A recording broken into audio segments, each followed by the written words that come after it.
आज के video session में लेसन 12 जो वृत्त से संबंधित क्षेत्रफल है इसके बारे में हम लोग पढ़ने वाले हैं और इसको स्टार्ट भी करने वाले हैं। पहला और दूसरा वीडियो सेशन जो होगा सामान्यतः थ्योरी का सेशन होगा, जिसमें आपको बहुत सारे फॉर्मूला को ड्राइव किया हुआ मिलेगा और बहुत सारे इसमें आपको कॉन्सेप्ट मिलेंगे। बाकी के जो क्लासेज होंगे उनमें हम लोग क्वेश्चंस को सॉल्व करेंगे जो हमारे बुक में दिए गए। तो सबसे पहले वृत्त से संबंधित क्षेत्रफल। इससे पहले लेसन 10 में हम लोगों ने वृत्त के बारे में जितने भी ज्योमेट्रिकल चीज़ें थी सब जान लिया था। दैट मीन्स वृत्त क्या होता है, वृत्त का डेफिनेशन, उसमें त्रिज्या क्या होता है, व्यास क्या होता है, जीवा क्या होता है, सबसे लंबी जीवा कौन सी होती है, ठीक है, इस सब में रिलेशन क्या होता है, त्रिज्या और व्यास में क्या डिफरेंस है, दोनों में क्या संबंध है, ये सबको देख लिया था हम लोगों ने। आज हमें देखना है कि वृत्त का क्षेत्रफल कैसे निकाला जाता है, अर्धवृत्त क्या होता है, अर्धवृत्त का क्षेत्रफल कैसे निकाला जाता है और इन दोनों के परिमाप कैसे निकाले जाते हैं। सिंपल समझिए, अगर कोई वृत्त हमें दिया हो, ठीक है, मान लीजिए कि यह हमारा क्या हो गया, वृत्त हो गया, ये एक हमारा वृत्त हो गया और इस वृत्त में अगर हम एक चक्कर घूम देते हैं, कितने चक्कर, ये कोई हमारा वृत्त हो गया और इस वृत्त में हम यदि एक चक्कर घूमते हैं तो वह इसके परिधि के बराबर होगा। दैट मीन्स आप थोड़ा सा रिलेट करेंगे तो आयत का परिमाप क्या होता था, अगर आयत के चारों तरफ हम एक बार घूम देंगे तो वह आयत का परिमाप, उसी प्रकार वृत्त में चारों तरफ एक बार घूम देंगे तो वो वृत्त का परिमाप हो जाता है। दैट मीन्स हम ये कह सकते हैं कि वृत्त के परिमाप को, वृत्त के परिमाप को ही, वृत्त के परिमाप को ही वृत्त की परिधि कहा जाता है, वृत्त की परिधि कहा जाता है, जिसको अंग्रेजी में कहा जाता है सरकमफ्रेंस, परिधि कहा जाता है। बहुत सिंपल डिफिनेशन है, वृत्त के परिधि को ही, वृत्त के परिमाप को ही वृत्त का क्या कहा जाता है, परिधि कहा जाता है। अब सोचिएगा ध्यान से, अगर इस परिधि को हम क्या कहते हैं, circumference, circumference of a circle, circumference of a circle, इसको डिनोट की अगर बात किया जाए तो इट इज डिनोटेड बाय सी। इसको कैसे सूचित किया जाता है बाबू, सी से, डिनोटेड बाय सी। अगर इसको हमें दिखाना होगा, परिधि लिखना होगा तो शॉर्ट में हम क्या लिख देंगे, इसको सी लिख देंगे। जैसे त्रिज्या को आर लिखा जाता था वैसे ही इसको क्या लिख देंगे हम लोग, सी कह देंगे। ठीक है, इतना चीज़ आपको समझ में आ गया। अब देखिएगा ध्यान से, ये हो गया हमारा वृत्त की परिधि। अगर वृत्त की परिधि का अगर एक सिंपल सा कॉन्सेप्ट देखा जाए तो ये कहता है कि वृत्त की परिधि और वृत्त के व्यास का हमेशा अनुपात जो होता है एक कांस्टेंट होता है। वृत्त की परिधि, इस स्टेटमेंट को मैं यहाँ पे लिखता हूँ, वृत्त की परिधि, वृत्त की परिधि जिसको डिनोट किया जाता है किससे, सी, और व्यास का अनुपात, वृत्त का व्यास जिसको डायमीटर कहा जाता है और इसको किया जाता है डी से डिनोट, व्यास का अनुपात, वृत्त के परिधि और वृत्त के व्यास का अनुपात हमेशा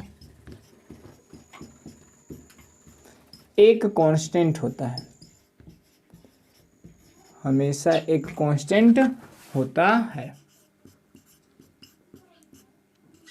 है जिसे पाई कहा जाता है। जिसे क्या कहा जाता है बाबू, पाई, जिसे पाई कहा जाता है।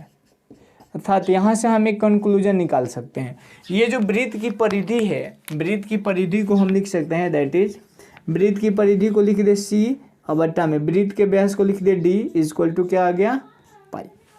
ठीक है, इतना चीज़ समझिएगा। अगर हम क्या करें, इसको क्रॉस मल्टीप्लाई करें, क्रॉस मल्टीप्लाई करेंगे तो यहाँ से क्या आ जाएगा, सी बराबर डी पाई, डी पाई।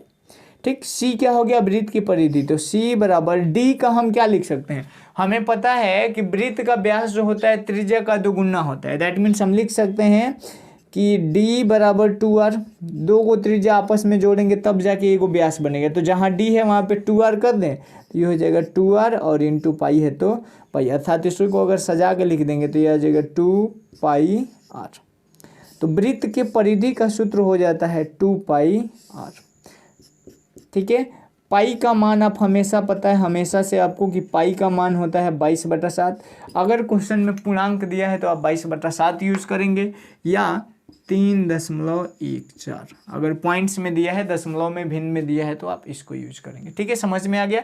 या क्वेश्चन में बोल भी देता है कि पाई का मान 3.14, जब तक नहीं बोलेगा तब तक 22/7, और बोल दिया तो 3.14 क्वेश्चन दे देगा और क्वेश्चन में लिख देगा पाई बराबर 3.14। ठीक, समझ में आया। तो वृत्त का व्यास परिधि का फॉर्मूला हो गया हमारे पास सी बराबर, परिधि सी बराबर 2πr। इसको हमेशा याद रखना है और यहाँ पे दैट इज करके लिख सकते हैं। अतः हेंस वृत्त की परिधि 2πr। ठीक है, इतना चीज आपको समझ में आ गया। हम लोगों ने वृत्त के परिधि को अच्छे से समझ लिया।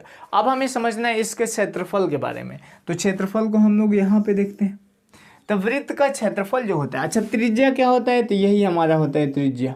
ये चीज़ आपको पहले से ही पता होगा। जैसे साइकिल का पहिया होता है ना, तो साइकिल के पहिए में बहुत सारे कमानी लगा होता है, तो वह कमानी जो होता है त्रिज्या का काम करता है। ठीक, तो ये हो गया परिमाप। अब इसके क्षेत्रफल को हम लोग समझ लेते हैं। लिखेंगे यहाँ पे वृत्त का क्षेत्रफल।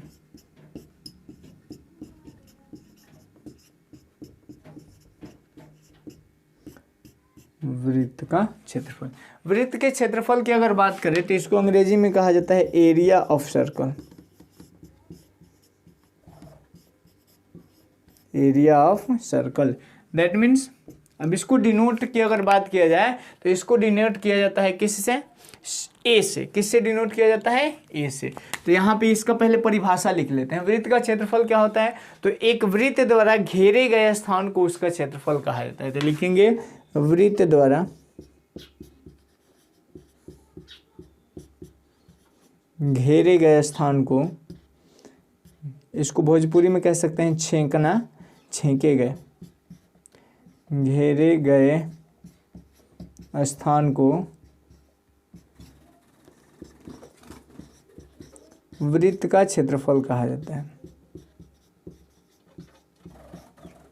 वृत्त का क्षेत्रफल कहा जाता है।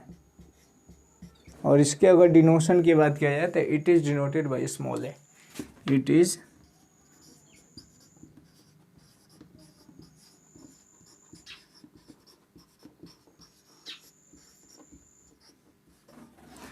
वृत्त का क्षेत्रफल का सूत्र होता है पाई आर का स्क्वायर। यहाँ पे लिखना होगा वृत्त का क्षेत्रफल एरिया ए बराबर पाई आर और स्क्वायर। सेम पाई का मान यहाँ पे 22/7 या 3.14, और आर तो क्वेश्चन में हमें दिया होता है। तो वृत्त का क्षेत्रफल, वृत्त का परिमाप ये हो गया। अब क्वेश्चन ये उठता है कि सर जी कहाँ पे वृत्त का क्षेत्रफल का फॉर्मूला लगाएंगे और कहाँ पे वृत्त के परिमाप का फॉर्मूला लगाएंगे। मान लीजिए आपके पास क्या है, वृत्ताकार एक खेत है। वृत्ताकार क्या है, खेत है। मान लीजिए ये हो गया हमारा वृत्ताकार खेत, और इस वृत्ताकार खेत हो गया ये। ठीक है, यह वृत्ताकार खेत है, और इस वृत्ताकार खेत के चारों तरफ हमें बाउंड्री कराना हो। तो बाउंड्री कराएंगे कब, जब इस पे हम लोग क्या करेंगे, घूमेंगे। तो घूमना मतलब वृत्त का क्या हो गया, परिमाप हो गया। समझ में इतना चीज। अगर वृत्ताकार खेत के चारों तरफ हमें एक चक्कर लगाना हो तो वृत्त का परिमाप हो जाएगा। लेकिन कहा जाए कि इस पे हमको घास बिछवाना है। ठीक है, घास बिछवाना है, तो घास बिछवाएंगे तो पूरे पे बिछवाएंगे ना, तो ये हो जाएगा हमारा क्षेत्रफल। सिंपल सोचिए, ये जो व्हाइट बोर्ड है, व्हाइट बोर्ड के अगर चारों तरफ जितने भी इनकी दीवारें हैं, मतलब कॉर्नर है, ये साइड पे, हर साइड पे मैं लाइट लगा दूं, मरकरी लाइट लगा दूं, तो यह परिमाप पे लगाऊंगा। लेकिन इसको अगर हम एक पर्दे से पूरे तरह ढक दे तो यह इसका क्या हो जाएगा, क्षेत्रफल हो जाएगा। तो क्षेत्रफल और परिमाप में बहुत इंपॉर्टेंट अंतर आपको दिमाग में बैठा के रखना है। अगर कोई खेत है और खेत के चारों तरफ हमें घूमना है तो वो परिमाप, और उस खेत के पूरी सतह को किसी चीज से हमें ढकना है तो वो हो जाएगा हमारा क्षेत्रफल। समझ में इतना चीज। देखिए एक और एग्जांपल लेके मैं बताता हूं। मान लीजिए जो साइकिल का पहिया हम लोग अभी देख रहे थे, इस पहिया के रिंग पर चारों तरफ हम लोगों ने क्या कर दिया, एक पतला सा स्ट्रिप लगा दिया, पतला सा पट्टी लगा दिया। तो वह किस पे लगाएंगे हम लोग, परिमाप पे लगाएंगे, परिधि पे लगाएंगे। लेकिन अगर उस पहिए के चारों तरफ से हमें ढकना है, ठीक है, तो ढकेंगे कहाँ से, क्षेत्रफल से। आई होप आप लोग को समझ में आ गया होगा ये चीज। ठीक, मान लीजिए कंगन है, एक और एग्जांपल लेते हैं। यह एक कंगन है और इस कंगन के चारों तरफ हम मान लीजिए इसके ऊपर कलर कर दे, तो कलर कर देंगे तो क्या हो जाएगा, परिमाप हो जाएगा, परिधि हो जाएगा। लेकिन अगर इस तरफ से हमें पूरा ढकना हो इसको, ये खोखला होता है ना जिसमें हम लोग पहनते हैं, अगर इसमें हमें कागज कपड़े से हम लोगों ने पूरा क्या कर दिया, ढक दिया, ठीक है, तो ये हो जाएगा हमारा उसका क्षेत्रफल हो जाएगा। समझ में? आई होप आप लोग समझ गए होंगे कि परिधि और परिमाप और क्षेत्रफल क्या होता है। परिमाप का यूज हमेशा कहाँ किया जाता है, आयत में, वर्ग में, त्रिभुज में, और परिधि हमेशा यूज होता है वृत्त में। इतना चीज आपके दिमाग में बैठ जाना चाहिए, इस चीज को आप लोग नोट करिए। फिर हम लोग देखते हैं अर्धवृत्त के बारे में, अर्धवृत्त क्या होता है और इसका क्षेत्रफल और इसका परिमाप क्या होता है। पहले आप लोग इसको नोट करिए। अब हम लोग समझते हैं कि अर्धवृत्त क्या होता है, अर्धवृत्त के कॉन्सेप्ट को समझते हैं। अर्धवृत्त वर्ड जो है दो वर्ड से मिलकर बना है, एक अर्ध और दूसरा वृत्त। अर्ध मतलब होता है आधा और वृत्त मतलब वृत्त। सेम इंग्लिश में भी होता है सेमी सर्कल, तो सेमी मतलब हाफ, सर्कल मतलब सर्कल, हाफ का मतलब आधा, सर्कल मतलब वृत्त, लगभग सेम ही आ गया। ठीक, तो समझना इस चीज को ध्यान से। अगर हम किसी वृत्त को आधा कर दे, तो कोई भी चीज आधा कब होता है, जब वह एक चीज होता है और उसको दो बराबर भागों में हम लोग डिवाइड कर देते हैं, बांट देते हैं। तो उसी प्रकार हमारे पास एक यह सर्कल है, ठीक है, ये सर्कल है, इसका सेंटर ये है, और इसको हमने क्या किया, यहां से काट दिया। तो जब हम यहां से काटेंगे तो हमें दो फिगर प्राप्त होंगे, एक ऐसे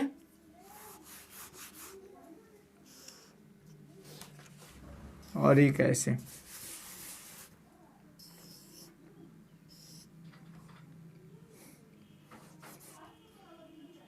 ठीक है, हमने क्या किया, हमारे पास एक सर्कल था और इस सर्कल को हमने दो भाग में बांट दिया।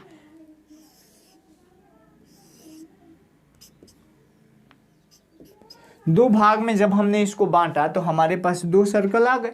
अब यहाँ से यह इसका सेंटर हो जाएगा, इसका ये सेंटर हो जाएगा, यहाँ पे ये आर था तो इसका ये आर हो जाएगा और ये आर हो जाएगा। समझ में आ गया? तो यही होता है हमारा अर्धवृत्त। अर्ध का मतलब आधा और वृत्त का मतलब वृत्त। ठीक, समझ गए? अब इसके परिमाप और क्षेत्रफल पे आते हैं। जब इसके परिमाप की हम बात करेंगे तो परिमाप का मतलब होता है अरिया अरिया जब हम एक बार चल देंगे वही इसका परिमाप हो जाएगा। परिमाप दैट मीन्स इसी को जब वृत्त पढ़ेंगे हम लोग तो इसको कहा जाता है परिधि। इसको क्या कहा जाता है बाबू, परिधि, और इसको डिनोट किया जाता है ऑलवेज सी से। ठीक, पहले एक हम वृत्त बनाते हैं। तो ये हो गया हमारा एक वृत्त, ये हो गया हमारा वृत्त। तो इस वृत्त का परिमाप क्या होगा, सिंपल सा आप बोलिएगा सर अभी बताया आपने, c बराबर 2πr। ठीक है, अच्छा ये बताइए कहाँ से कहाँ तक हुआ, तो यहाँ से लेकर के ऐसे यूं घूमते हुए आ जाएंगे तो फिर यहाँ तक हो गए। ठीक, लेकिन अगर हम इसको आधा कर दे रहे हैं तो आधा करेंगे तो बस यूं बचेगा, ये हट जाएगा। तो जब इतना आधा था तो अगर हम इसमें दो से भाग दे देंगे तो ये हमें मिल जाएगा यहाँ से यहाँ तक, लेकिन इतना तो बढ़ जा रहा है ना जी। तो ये हो गया हमारा आर और ये भी हो गया आर, तो एगो आर कितना आर हो जाएगा, 2 आर हो जाएगा। नहीं समझ में आए तो इस चीज़ को समझिए। ये हो गया हमारा वृत्त, ठीक है, इसका केंद्र होगा ये। पूरे का अगर निकालना हो तो यह आ जाएगा हमारा 2πr, पूरा निकालेंगे तो क्या होगा 2πr।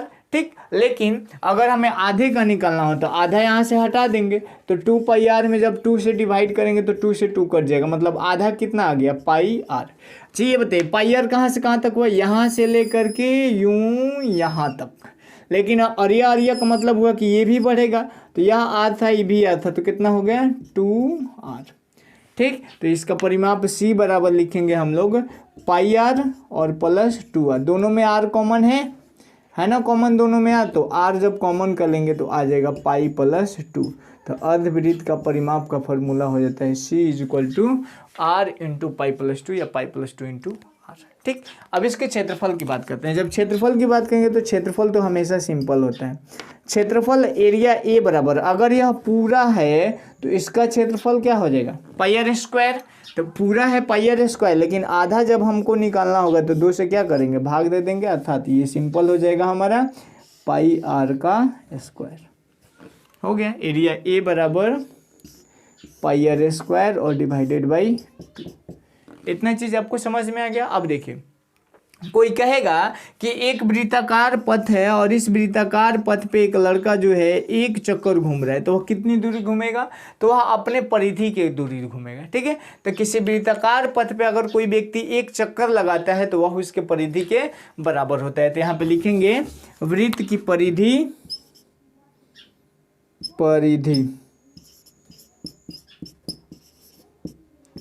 वृत्त की परिधि बराबर वृत्ताकार पथ पर एक चक्कर। मतलब एक चक्कर का मतलब क्या हुआ? जहाँ से चलेंगे फिर वहीं पे आ जाएंगे तब जा करके एक चक्कर होगा। अगर निश्चित दूरी दे दे और उस पर कहे कि बताइए कितना चक्कर हुआ, तो सिंपल से हम लोग क्या एक फॉर्मूला भी लिख सकते हैं, चक्करों की कुल संख्या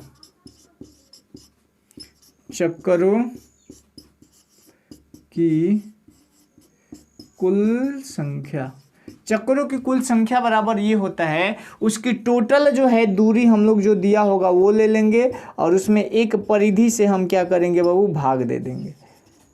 टोटल में मान लीजिए कहे कि 5 सेंटीमीटर लंबा एक पहिए का त्रिज्या है और वो 1500 मीटर दूरी कितना चक्कर में तय करेगा, तो उसमें 1500 मीटर दूरी हो जाएगा। 5 सेंटीमीटर लेके परिधि निकाल लेंगे, डिवाइड कर देंगे, चक्करों की कुल संख्या हमें प्राप्त हो जाएगा। तो ये सिंपल सा फॉर्मूला है, आप लोग इसको याद रखिएगा, दूरी बटा में परिधि। एक चीज़ और याद रखिएगा, शॉर्ट टर्म है। पहला चीज़ परिधि का मात्रक, तो चूंकि परिधि एक दूरी है ना, तो अगर आपको परिधि कहे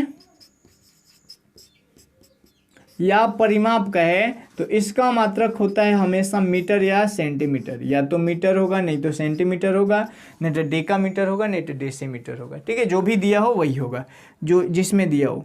ये ध्यान रखना है कि मेंसुरेशन में हमेशा एक ही यूनिट में रखा जाए। और दूसरा, अगर इसका क्षेत्रफल पूछे, अगर इसका क्या पूछे बाबू, क्षेत्रफल पूछे, तो इसका होता है मीटर का स्क्वायर या सेंटीमीटर का स्क्वायर। तो आई होप आप लोग इतना चीज़ समझ गए होंगे। इतने में अगर किसी को भी कोई दिक्कत है तो वीडियो में कमेंट ज़रूर करिए। और बाकी के जो त्रिज्याखंड बच गया, वृत्तखंड बच गया, केंद्रीय कोण बच गया, इसको हम लोग नेक्स्ट वीडियो सेशन में करने वाले हैं। तो आज इतना ही रहने देते हैं, जल्दी मिलते हैं नेक्स्ट एपिसोड में। तब तक के लिए bye bye, take care, that's all.